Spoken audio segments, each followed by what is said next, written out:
Champions trophy 2025లో టీమిండియాను విజేతగా నిలిపిన తర్వాత రోహిత్ శర్మకు షాక్ల మీద షాకులు తగిలాయి. టెస్ట్ క్రికెట్లో ఒత్తిడి రావడంతో హిట్ మ్యాన్ రెడ్ బాల్ క్రికెట్కు రిటైర్మెంట్ ప్రకటించాల్సి వచ్చింది. ఆ వెంటనే వన్డే కెప్టెన్సీ కూడా రోహిత్ చేతుల్లో నుంచి జారిపోయింది. అయితే ఇదంతా ఏదో ఒక రోజు ఒక నెలలో జరగలేదని, ఈ నిర్ణయం 2023లోనే ఫైనల్ చేసేశారంటూ మాజీ సెలెక్టర్ సలీల్ అంకోలా చేసిన వ్యాఖ్యలు ఇప్పుడు చర్చనీయాంశంగా మారాయి. టీ20లో గిల్ను వైస్ కెప్టెన్గా ప్రమోట్ చేసిన బీసీసీఐ ఇప్పటికే అతన్ని టెస్టులు, వన్డేలకు కెప్టెన్గా నియమించింది. వచ్చేడాది టీ20 వరల్డ్ కప్ తర్వాత సూర్యకుమార్ యాదవ్ స్థానంలో గిల్ అన్ని ఫార్మాట్లకు ఫుల్ టైం కెప్టెన్గా చేపట్టనున్నాడు.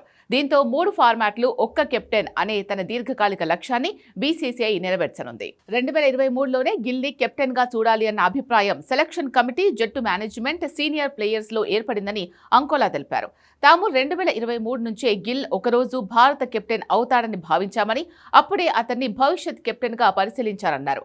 కోచ్, కెప్టెన్ మాత్రమే కాదు, సీనియర్ ప్లేయర్స్ కూడా ఇదే అభిప్రాయాన్ని చెప్పారన్నారు. రిటైర్ అయిన వాళ్లు కూడా గిల్లే సరైన వ్యక్తి అన్నారని గుర్తు చేసుకున్నారు. 2023లో గిల్ వరుసగా సెంచరీలు, డబుల్ సెంచరీలు కొట్టి రికార్డులు తిరగరాశాడు.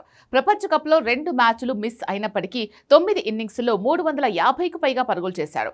అప్పటి నుంచే అతన్ని నాయకత్వానికి సిద్ధం చేయాలని అభిప్రాయం బోర్డులో పక్కాగా ఏర్పడింది. రోహిత్ టెస్టులకు గుడ్ బై చెప్పగానే తర్వాత కెప్టెన్ ఎవరో అన్న సందేహమే లేకుండా గిల్ను బోర్డు ఎంపిక చేసిందని ఆయన చెప్పుకొచ్చారు.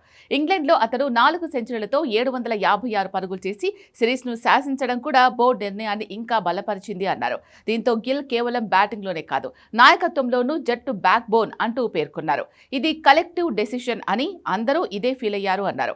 ఇంగ్లాండ్లో అతడు చేసిన 750 పరుగులు అతడి మానసిక బలాన్ని చూపిస్తున్నాయని గుర్తు చేసుకున్నారు. ప్రజలు ఎప్పుడూ అసంతృప్తంగానే ఉంటారు, కానీ గిల్ ఈ నిర్ణయానికి పూర్తిగా న్యాయం చేశాడని అంకోలా అన్నారు.